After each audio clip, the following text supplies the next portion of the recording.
টিবিএসই পরিচালিত বছর বাঁচাও পরীক্ষা হচ্ছে 27টি কেন্দ্রে। উত্তরপত্র মূল্যায়ন শুরু হবে 16ই আগস্ট। ফলাফল প্রকাশ আগস্টের শেষ সপ্তাহে। ইতিমধ্যে 2023-24 শিক্ষাবর্ষের মাধ্যমিক এবং উচ্চ মাধ্যমিকের ফলাফল প্রকাশ করেছে ত্রিপুরা মধ্য শিক্ষা পর্ষদ। এর মধ্যে একাংশ পরীক্ষার্থী পুরোপুরি উত্তীর্ণ হতে পারেনি। সংশ্লিষ্ট পরীক্ষার্থীরা বছর বাঁচাও পরীক্ষা বসার অনুমতি পেয়েছে। গত 29শে জুলাই থেকে বছর বাঁচাও পরীক্ষা শুরু হয়েছে, চলবে আগামী 6 আগস্ট পর্যন্ত। বৃহস্পতিবারও রাজ্যের বিভিন্ন পরীক্ষা গ্রহণ কেন্দ্রে পরীক্ষা অনুষ্ঠিত হয়েছে। এবছর ত্রিপুরা মধ্য শিক্ষা পর্ষদ পরিচালিত বছর বাঁচাও পরীক্ষা শুরু হয়েছে 29 জুলাই থেকে, চলবে 6 আগস্ট পর্যন্ত। তো আজকে মাধ্যমিকের সায়েন্স ছিল, সায়েন্স বিষয়ের পরীক্ষা, আর উচ্চ মাধ্যমিকে বিএসটি ফিজিক্স আর এডুকেশন। আর পরীক্ষা 6 তারিখ শেষ হচ্ছে। পরীক্ষা শেষ হওয়ার পর তারপর শুরু হবে মূল্যায়ন। আমরা মোটামুটি ঠিক করেছি 16 আগস্ট থেকে মূল্যায়ন শুরু হবে।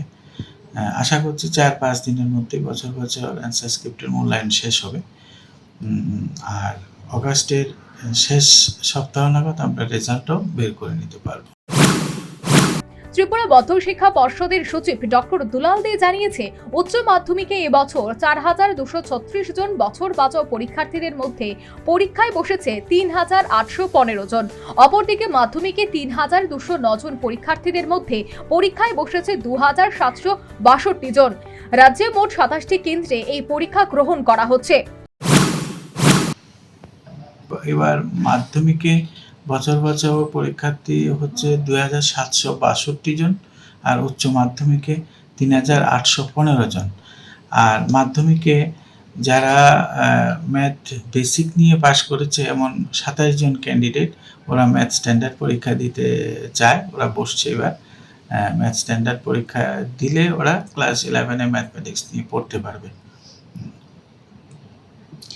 আগরতলা কয়টি হচ্ছে আর আগরতলা বাইরে কয়টি হচ্ছে? বছর বাঁচাও মোট আমাদের 27টি সেন্টার ভেন্যুতে পরীক্ষা হচ্ছে।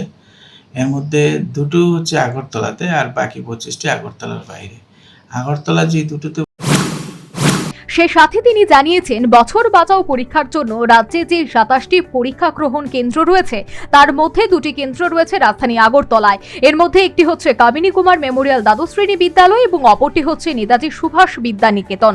Bureau report, News vanguard.